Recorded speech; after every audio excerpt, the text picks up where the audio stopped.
We begin with breaking news right now in North Charlotte, where a large federal investigation unfolding even as we speak. CMPD and FBI working on a joint operation at a hotel on Reagan Drive near Sugar Creek Road and I-85. Okay, so imagine you're driving down Interstate 85 in North Carolina. It's like 4:40 in the morning. Right, the absolute dead of night. Exactly. And you pass a brightly lit, totally boring budget motel right off the exit. You've seen 1,000 of them. Oh yeah, we all have. But what you can't see from the highway is that beneath the cheap coffee and the free continental breakfast, a multi-million-dollar criminal empire is operating right behind the laundry doors. It's fascinating because we're just so conditioned to ignore the architecture of convenience, right? Like Yeah. the roadside stops, the maintenance crews, the supply vans, they are essentially invisible to us because they are so mundane, we just accept them as background noise. We do.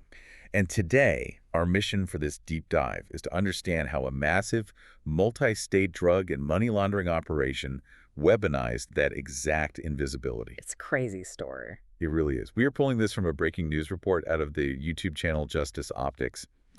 At exactly 4:38 a.m. in North Charlotte, North Carolina, the Garden Inn Hotel looked like any other roadside stop. A few cars in the parking lot, dim lights in the lobby, guests still asleep behind closed doors, the highway moving quietly in the distance. Then the federal vehicles arrived. No sirens, no flashing lights, no warning to the front desk. Just black SUVs blocking every entrance while FBI, ICE, DEA, and Homeland Security agents moved into position around the hotel. Their target was Victor Langford, a billionaire hotel and logistics investor known for buying low-cost hotels near highways, freight yards, and airport corridors across the Southeast. On paper, Langford was a businessman, a developer, a donor, a man who funded youth programs, private shelters, and local community projects. But federal investigators believed the Garden Inn was not just a hotel. They believed it was a cash house, a drug storage point, and possibly one of the quietest laundering stations in North Carolina. At 4:41 a.m., the lobby was sealed. DEA teams moved toward the service hallway behind the kitchen. FBI financial agents entered the manager's office. ICE agents blocked the rear loading dock before any vehicle could leave. The first discovery came behind a locked maintenance room. Inside, agents found vacuum-sealed cash stacked inside laundry carts, ceiling panels, and false bottom supply bins. Early counts passed $38 million before sunrise. Then DEA opened the first row of hotel supply boxes. The labels read towels, soap, coffee cups, and breakfast inventory. But inside were bricks of fentanyl, cocaine, methamphetamine, and pressed pills packed for movement. This was not a small stash. It was a drug hub hidden inside a hotel business. Then agents found the ledger.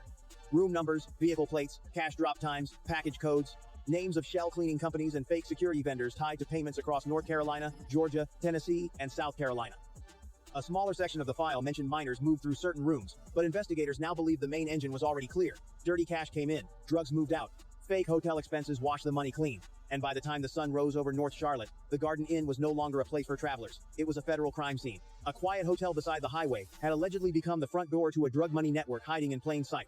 And they detail this highly synchronized, just massive joint federal raid. Right, and we're talking a serious alphabet soup of agencies here. Oh, yeah. The FBI, ICE, DEA, Homeland Security, and the CMPD all converging simultaneously.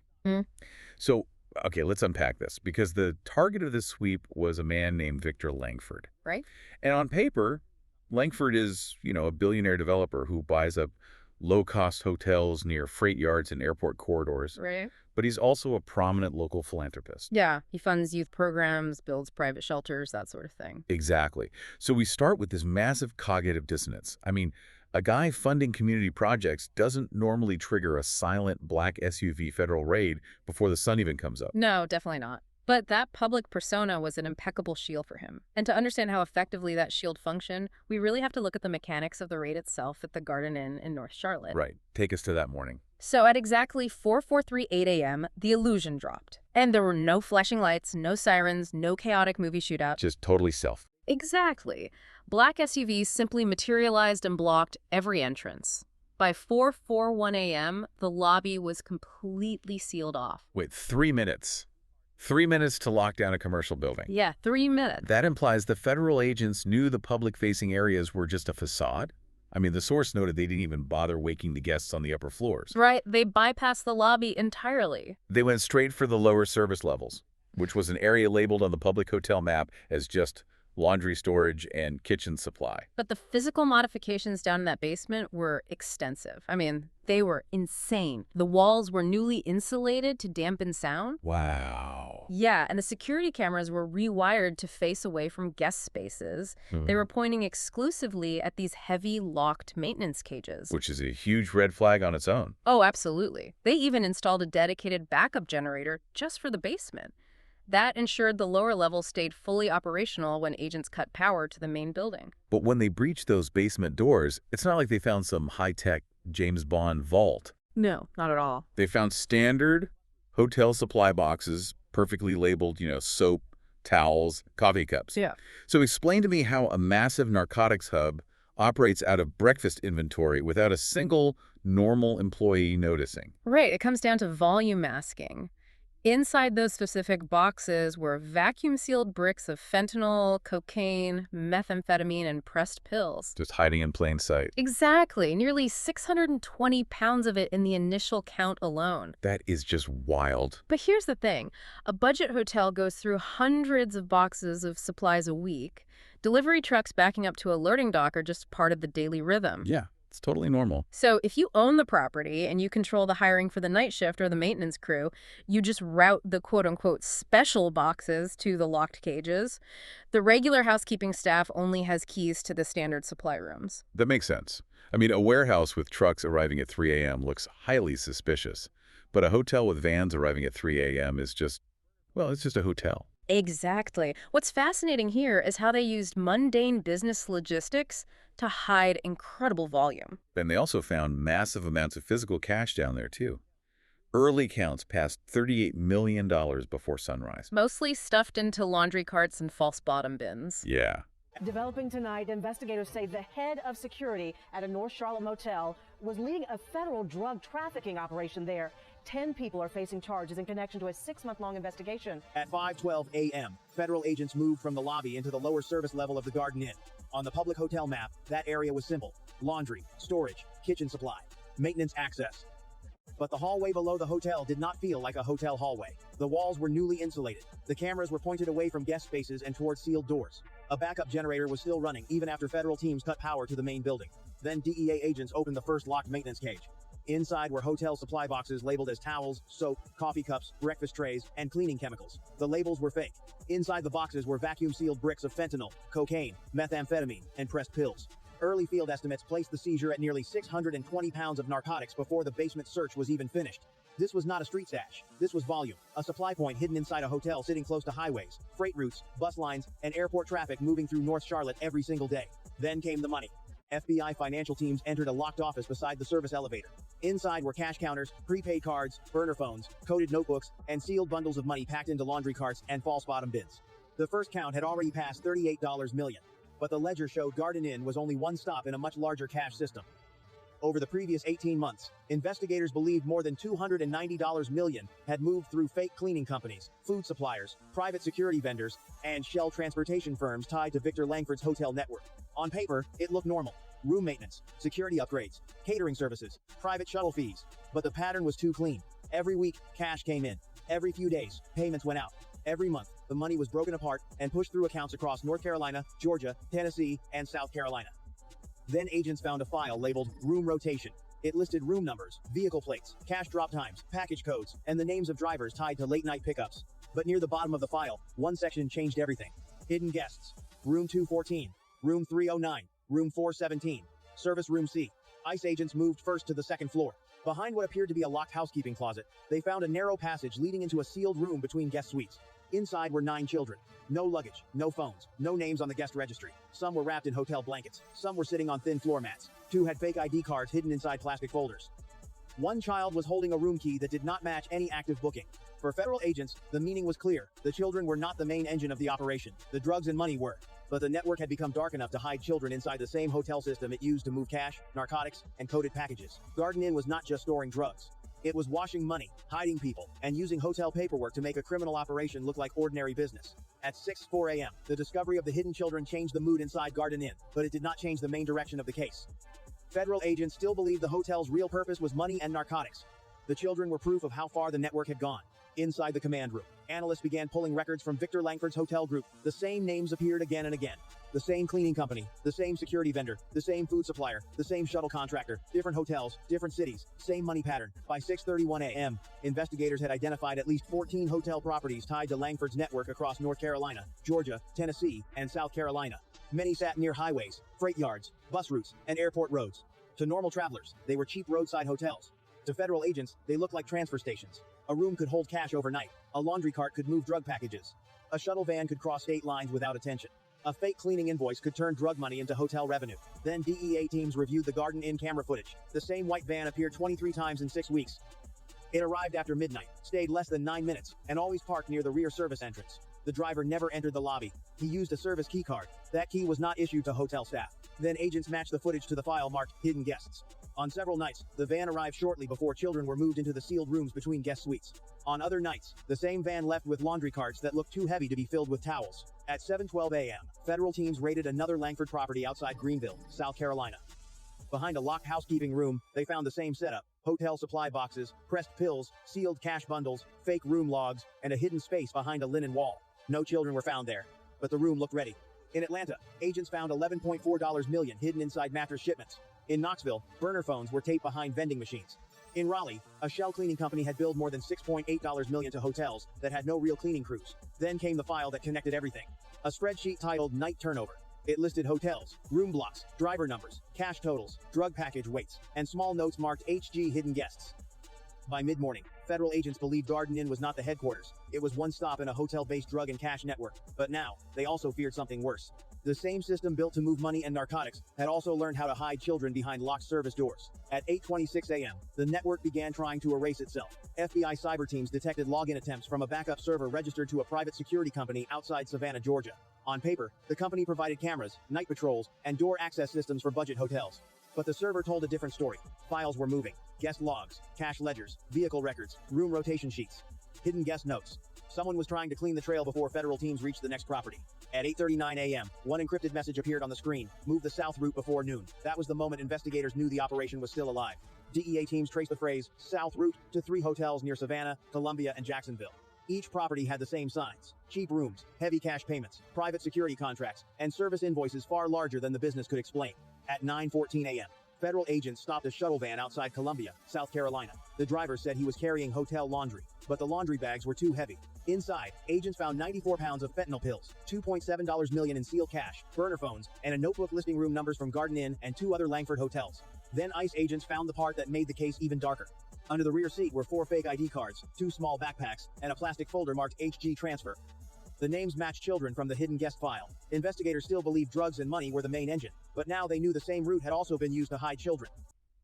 I was trying to conceptualize how this functions, and honestly, the best framework I can think of is a parasitic ecosystem. Oh, that's a great way to put it. Right. Like the hotel is the host organism keeping the parasite alive. Yeah. As long as the lobby is checking in real guests and serving those waffles for breakfast, the arteries of the building, the service elevators, the laundry chutes, they can pump contraband entirely undetected. Yeah, the camouflage is the business itself. Which highlights why Langford specifically targeted properties at the intersections of major highways, bus lines, and airport corridors. High turnover and transient populations mean you can move massive volume without drawing a single second look from local law enforcement. And that logistics network is the core of the genius here. You have a constant stream of strangers and vehicles. It is the perfect physical cover. Okay, so they have $38 million in physical 20s sitting in laundry carts. But drug cash is incredibly heavy. Oh, yeah, it weighs a ton. And it's completely useless if you can't put it into the legitimate banking system. So how do they bridge the gap between a basement full of dirty money and a clean corporate bank account? Because the raid teams move from the basement straight up to the manager's office. Right. So the FBI financial teams breached a locked office beside the service elevator, and that is where they uncovered the real financial architecture of the empire. The nerve center. Exactly. They found cash counters, prepaid cards, burner phones, and the central ledgers. And these records tracked room numbers, vehicle plates, cash drop times, and package codes. And the numbers were staggering. Unbelievable. Investigators estimated from these books that over the previous 18 months, the network had moved more than $290 million. $290 million in a year and a half. Yeah. And they bypassed complex offshore banking in the Cayman Islands entirely. They washed the funds straight through the hotel's everyday operating expenses. They set up this network of domestic shell companies. So we're talking fake cleaning crews, fake food suppliers, fake private security, and shuttle firms. Okay, let me stop you there because I really have to push back on the audacity of this paperwork. Okay, go for it. Because the source report mentioned a specific fake cleaning company based in Raleigh that had billed the hotel network for somewhere between $6.8 and $8 million. Yeah, $8 million. And this company never employed a single actual janitor. It is one thing to hide a bag of cash in a ceiling tile, but billing $8 million for a ghost cleaning crew. How does a pattern that clean like cash coming in every week, massive payments going out every few days, how does that not trigger a massive IRS audit immediately? Well, on the surface, an $8 million cleaning bill for a budget motel sounds totally absurd. But the brilliance is in how they disperse the numbers. Okay, how so? Langford didn't bill $8 million to the Garden Inn in Charlotte. He spread that cost across 14 different properties over an 18-month period. Ah, I see. When you divide it up like that, it starts looking like a standard $30,000 to $40,000 monthly vendor payment per hotel. Which just blends right into standard hospitality overhead. Exactly. Furthermore, the hospitality industry is famously cash-intensive with huge capital expenditures anyway. If you classify these invoices as, deep cleaning services or HVAC maintenance or security upgrades, no auditor's going to look twice. So it's basically money laundering 101, but hidden in plain sight. Pretty much. You write an invoice from your fake cleaning company for $50,000. You take $50,000 of physical drug cash from the basement to pay that invoice. And just like that, the dirty money is magically transformed into legitimate hotel operating revenue on one side and legitimate vendor income on the other. Yeah. So they disguise the money exactly how they disguise the drugs. Yep. Wrapping it in the incredibly boring language of hotel logistics. To an auditor looking at a spreadsheet, it just looks like a high-traffic hotel doing aggressive property maintenance. The banality of the cover is exactly what makes it so bulletproof. Okay, the financial ledger is a $290 million smoking gun. Finding dirty money in a manager's office is still, frankly, within the realm of standard cartel logistics. Sure. But as agents were going through these ledgers, they reached the bottom of a file labeled room rotation. And here's where this deep dive takes a profoundly dark turn. It stops being a story about financial crime and becomes something far more sinister. Yeah, this was the hardest part of the report to read. At the bottom of that room rotation file, agents found a small section with a two-letter code HG. HG. Right. Next to it were specific locations: room 214, room 309, room 417, and service room CHG stood for hidden guests. And when IC agents moved up to the second floor to investigate, they didn't just find people hiding in standard hotel suites. The structural modifications they uncovered were horrifying. Unbelievable, really. Behind what appeared to be a standard locked housekeeping closet, agents found a narrow hidden passage. It had been framed out between the regular guest suites, utilizing dead space in the building's architecture like plumbing chases, and it led into a completely sealed room. And inside that room, they found 9 children. Yeah. There was no luggage, no cell phones. Their names weren't anywhere on the hotel guest registry. The source noted some were sitting on thin floor mats. Others were wrapped in hotel blankets. It was heartbreaking. 2 of them had fake ID cards tucked into plastic folders, and 1 child was holding a deactivated room key that didn't match any active booking system in the building. It just forces this chilling realization, Normal families were checking into this hotel, sleeping in comfortable beds, entirely unaware that trafficked children were being held in a sealed room just inches away behind the drywall. It's terrifying. At 10:02 a.m., the Savannah Hotel was raided. Behind the front desk, agents found cash bundles, fake maintenance contracts, and security badges for people who were not employees. In the basement, DEA teams found another drug room, smaller than Charlotte, but built the same way. Hotel boxes in front, narcotics behind, paperwork ready to explain it all. By late morning, the numbers had grown. More than 720 pounds of narcotics seized, over $51 million in cash recovered. At least 22 shell companies under review, and 31 suspects detained or questioned across 4 states. But the key discovery was still the message: move the south route. Langford's empire was not built around one hotel. It was built around movement. Rooms became drop points. Vans became carriers. Invoices became money trails. And service corridors became places where both drugs and children could disappear. By nightfall, the Garden Inn no longer looked like a roadside hotel in North Charlotte. It looked like the first broken door inside a much larger criminal route. The lobby was sealed.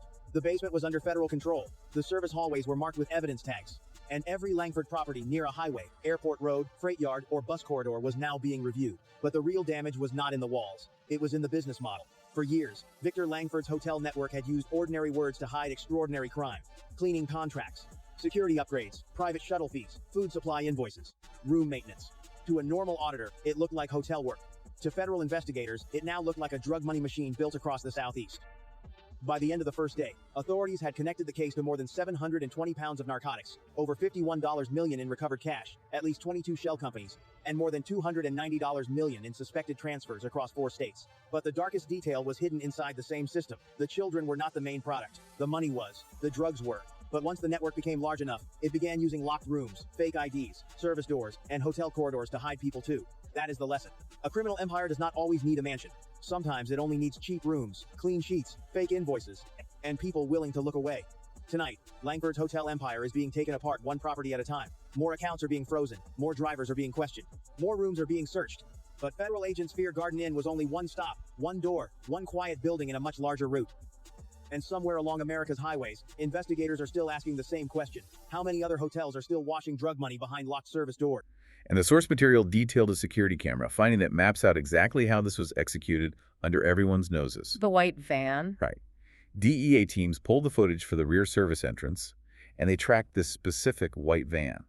It arrived 23 times in just 6 weeks. So almost every other night? Yes, and it always arrived after midnight, and it never stayed longer than 9 minutes. The driver never set foot in the lobby.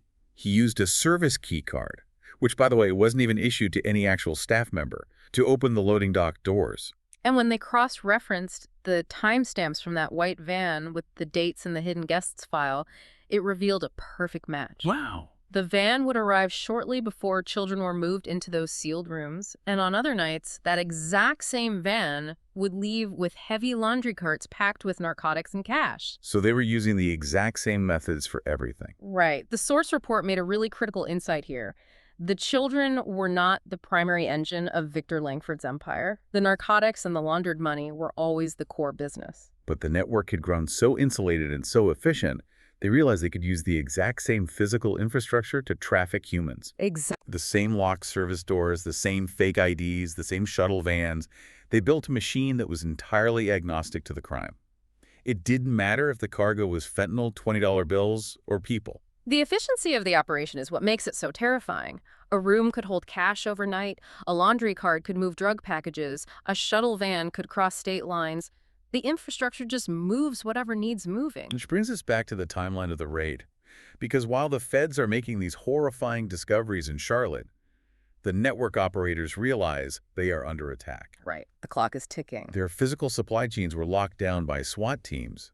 But because this operation functioned like a modern decentralized franchise, their digital walls were still up, well, at least for a few minutes. And the response from the network was almost instantaneous. At 8:26 a.m., FBI cyber teams sitting in the command center detected unauthorized remote login attempts. Where are they coming from? They traced the IP to a backup server registered to a private security company outside Savannah, Georgia. Now, on paper, this was just another vendor providing camera and door access system. Sorry, on their fake company. Exactly. In reality, that server was the central nervous system for the entire criminal franchise. So someone logged in remotely and executed a mass wiping script. They were attempting to sever the digital ties between the franchise nodes before the FBI could clone the server. They were frantically deleting guest logs, cash ledgers, vehicle records, and those HG notes. They were trying to burn the digital bridge.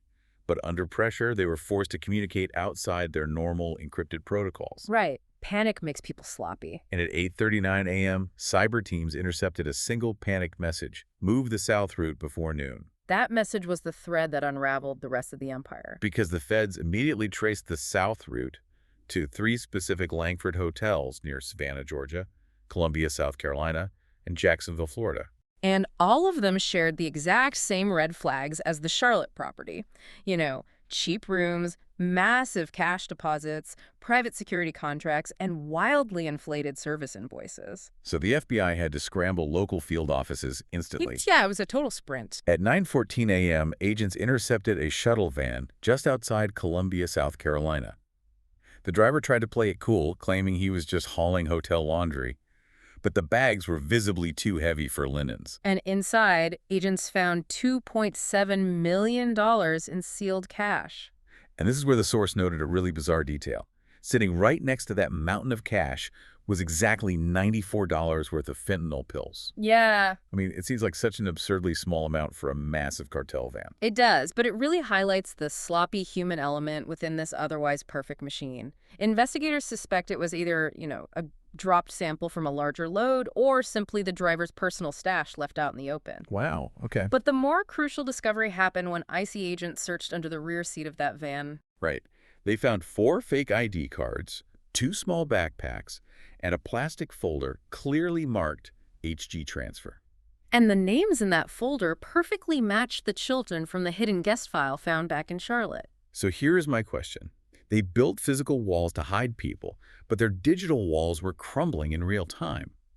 This organization was built to survive localized raids. If that operator in Savannah hadn't panicked and sent that South Route message, would the feds have caught that Columbia van in time? Honestly, it's highly unlikely. Really? Yeah. This raises an important question about how you dismantle an organization like this. The architecture of a decentralized network means raiding one node like the Charlotte Hotel doesn't automatically expose the other. Because they're compartmentalized. Exactly. Greenville, Atlanta, Knoxville, Savannah, these were all independent nodes. Without breaking the central communication server or intercepting that specific panic command, that van in Columbia carrying millions in cash and evidence of human trafficking likely would have just vanished onto the interstate. It is absolutely terrifying to think how close they came to slipping away. But once they had that intercept, the dominoes fell fast. They really did. By mid-morning, federal teams were hitting properties across the Southeast. In Greenville, South Carolina, they found the exact same structural setup, a hidden space framed behind a linen wall. It was empty, but it was ready for occupants. Just waiting. In Atlanta, they seized $1.4 million stuffed inside mattress shipments. In Knoxville, agents found stacks of burner phones taped behind vending machines. And at 10:02 a.m., they raided the Savannah Hotel, finding the exact same structure of drug rooms disguised by hotel supply boxes. The scale of the coordination is just staggering. Rooms were drop points, vans were carriers, invoices were money trails. A massive living logistics company trading in narcotics, laundered cash, and human lives, all functioning underneath the banner of roadside hospitality. Yep. So let's step back and look at the final tally of this single morning. Because by sunset, authorities had identified 14 different hotel properties tied to Langford's network. 14 hotels. They seized over 720 pounds of narcotics and recovered more than $51 million in physical cash. In a single day. 22 shell companies were placed under federal review, and 31 suspects were detained across 4 states. So Victor Langford's empire is currently being dismantled brick by brick. Accounts are being frozen and drivers are being questioned. Right. But the source noted that federal agents are openly stating their fear that the Garden Inn was just one stop, just one broken door on a much larger route. Well, yeah, they shut down Langford's specific network, but they also exposed a terrifyingly effective business model. It's a blueprint. So what does this all mean for you, the listener? I want you to think about this the next time you take a road trip. You have likely driven past, or maybe even stayed at, dozens of budget motels exactly like the Garden Inn right along America's highway. Without ever knowing. Exactly. It fundamentally changes how you view the mundane, everyday infrastructure of travel. The scariest part of this story isn't a shadowy cartel compound guarded by armed men. It is cheap rooms, clean sheets, fake invoices, and everyday people willing to look away while a white van pulls up to a service door at 2 in the morning. It really forces us to interrogate